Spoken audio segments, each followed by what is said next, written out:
Boa noite, amados irmãos e amadas irmãs. Agradeço por estar mais uma vez estudando com vocês o Evangelho de Jesus.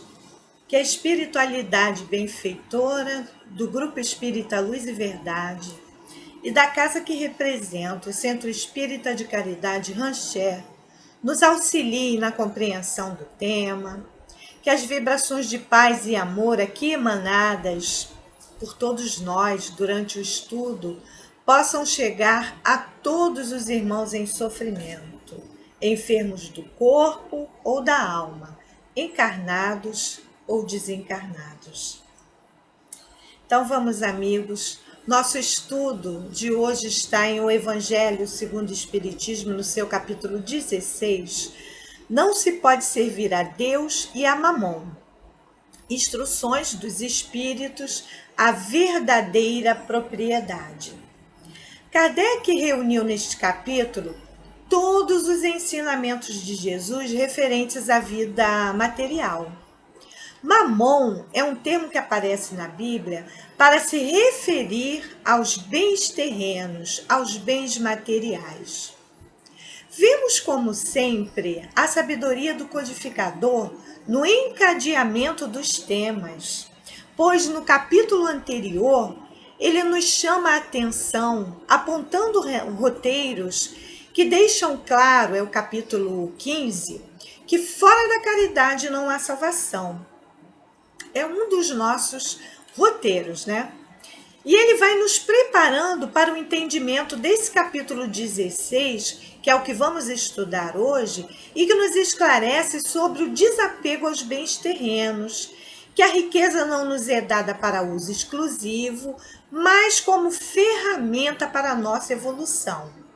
E no capítulo seguinte, que é o 17, Sede Perfeitos, Kardec vai nos esclarecendo e solidificando esse conhecimento que nos aponta o caminho para alcançar a perfeição. Então, nós vamos juntos refletir sobre a verdadeira propriedade, para internalizarmos o que é importante nesse caminho em busca da perfeição. Vamos iniciar fazendo a leitura de uma parte do item 9, que é uma mensagem do Espírito Pascal, Genebra, 1860. E diz assim o Espírito Pascal: o homem só possui em plena propriedade aquilo que lhe é dado levar deste mundo. Do que encontra ao chegar e deixa ao partir, goza ele enquanto aqui permanece. Forçado, porém, que é abandonar tudo isso, não tem das suas riquezas a posse real, mas simplesmente o usufruto. Que é então o que ele possui? Nada do que é do uso do corpo. Tudo que é de uso da alma, a inteligência, os conhecimentos, as qualidades morais. Isso que ele traz e leva consigo, o que ninguém pode lhe arrebatar. O que lhe será de muito mais utilidade no outro mundo do que neste. E é verdade, né? Alguém já viu morto levar a mudança, né? Junto no caixão? Depende dele ser mais rico ao partir do que ao chegar. Visto como, do que tiver adquirido em bem, resultará a sua posição futura. Quando alguém vai a um país distante, constitui a sua bagagem de objetos utilizáveis nesse país. Não se preocupa com os que ali lhe seriam inúteis. Procedei do mesmo modo com relação à vida futura.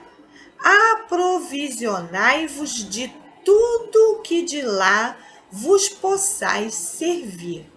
Então, amados, é belíssima essa colocação do Espírito Pascal, né? Que mostra bem para nós que os bens terrenos não vão ser importantes para nós na vida futura do outro lado, não é? Nesses dias em que estamos vivendo sob a ameaça de um vírus, não é, meus amigos? E que temos visto tantos irmãos nossos retornarem à pátria espiritual, independente do que possuíam, pouco ou muito em termos de bens terrenos, mais do que nunca estamos aprendendo a duras penas que nada do que acumulamos de bens materiais podemos levar, nem a nossa vestimenta carnal, não é verdade? Todos nós estamos sendo convidados a rever as nossas prioridades. O que estamos fazendo de nossas vidas? Estamos colocando em prática os ensinamentos de Jesus? Estamos nos esforçando para nos desapegarmos dos bens transitórios do mundo? Vamos pensar. Sou um usufrutuário desses bens que Deus me concedeu por empréstimo ou sou um escravo deles? Que será que somos? Será que estamos escravizados pelo que possuímos? No livro Caminho, Verdade e Vida, Emmanuel nos traz, através da psicografia de Chico Xavier, uma esclarecedora lição, que é a 149, e titulada Propriedade, que nos auxilia a aprofundar a reflexão sobre esse tema. E eu vou ler um trechinho do início dela, e depois a gente vai avançando aqui mesmo no Evangelho, no item 10, que também está bastante elucidativo. Mas vamos à mensagem de Emmanuel. Ouçam lá. O instinto de propriedade tem provocado grandes revoluções, ensanguentando os povos. Nas mais diversas regiões do planeta, respiram homens inquietos pela posse material, ciosos, quer dizer, ciumentos, né? De suas expressões temporárias e dispostos a morrer em sua defesa.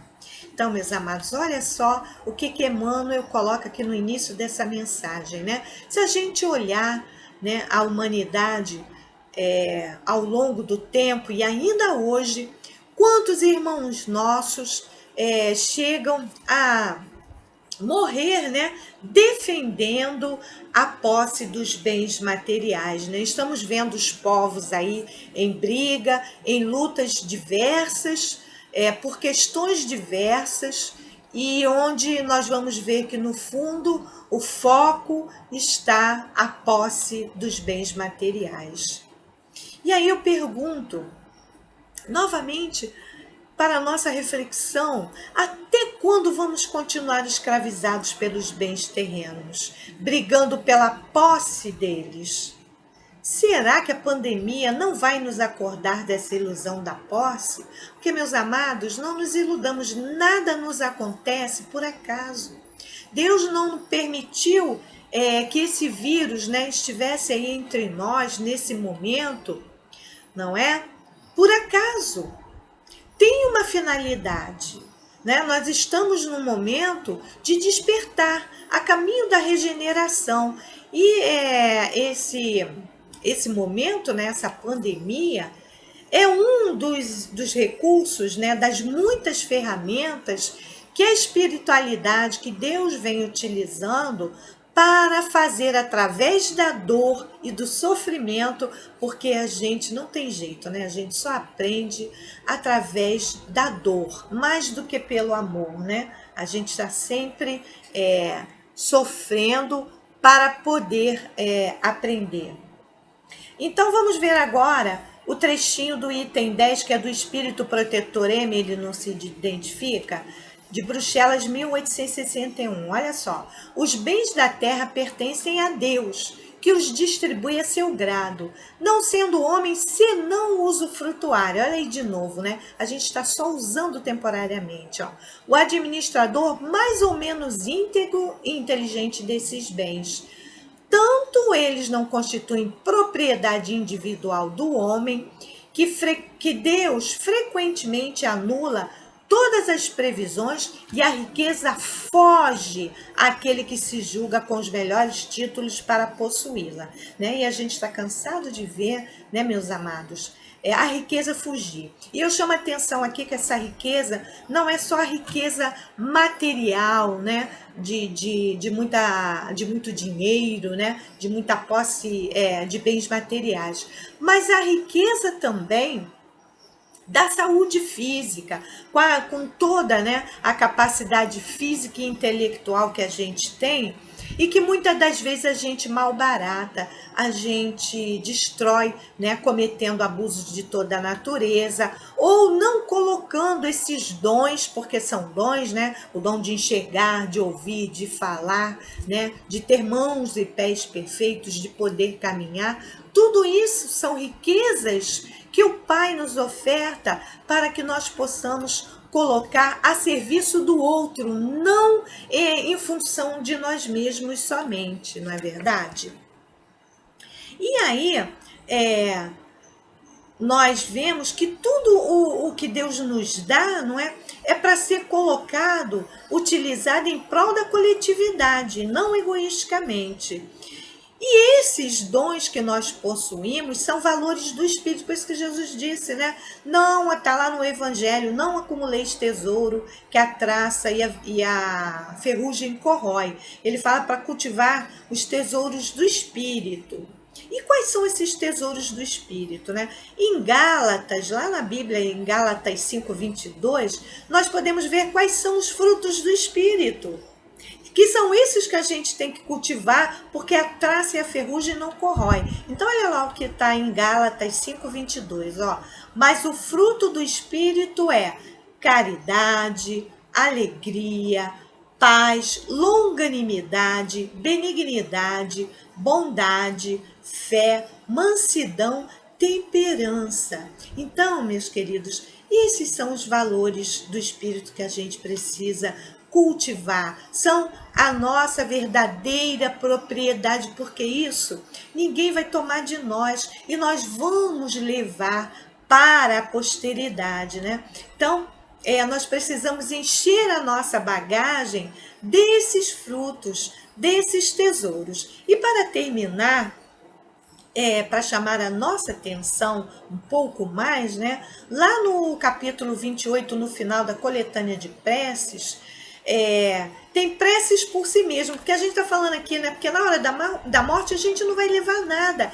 E tem gente que fica de mão vazia e na hora da morte fica preocupado, né? Fica desesperado porque não sabe o que vai encontrar e nem também está vazio. O que ele está levando de bom, né? Porque ele não aproveitou para fazer nada de bom.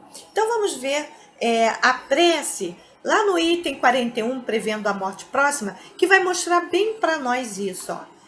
Meu Deus, creio em Ti e na Tua bondade infinita, e por isso mesmo não posso crer, haja dado ao homem a inteligência que lhe faculta conhecer-te e a aspiração pelo futuro para o mergulhares no nada. Creio que o meu corpo é apenas um envoltório perecível de minha alma e que quando eu tenha deixado de viver, acordarei no mundo dos espíritos. Deus Todo-Poderoso, sinto-se romperem os laços que me prendem a alma ao corpo e que dentro em pouco irei prestar contas do uso que fiz da vida que eu deixo. Vou experimentar as consequências do bem e do mal que pratiquei. Lá não haverá ilusões nem subterfúgios possíveis. Diante de mim vai desenrolar-se todo o meu passado e sereis julgado segundo as minhas obras. Então preste atenção agora. Ó. Nada levarei dos bens da terra, honras, riquezas, satisfações da vaidade e do orgulho. Tudo, enfim, que é peculiar ao corpo permanecerá neste mundo. Nem a mais mínima parcela de todas essas coisas me acompanhará, nem me será de utilidade alguma no mundo dos espíritos. Apenas levarei comigo o que pertence à alma, isto é, as boas e as más qualidades, para serem pesadas na balança da mais rigorosa justiça. E tanto maior severidade haverá no meu julgamento, quanto maior número de ocasiões para fazer o bem que não fiz, me tenha proporcionado a posição que ocupei na Terra. Então, meus amados, olha só essa prece, né, que ajuda a gente a internalizar esse conceito, o que é a verdadeira propriedade. Então, que todos nós possamos verdadeiramente estar aproveitando a nossa existência para acumular esses tesouros da alma.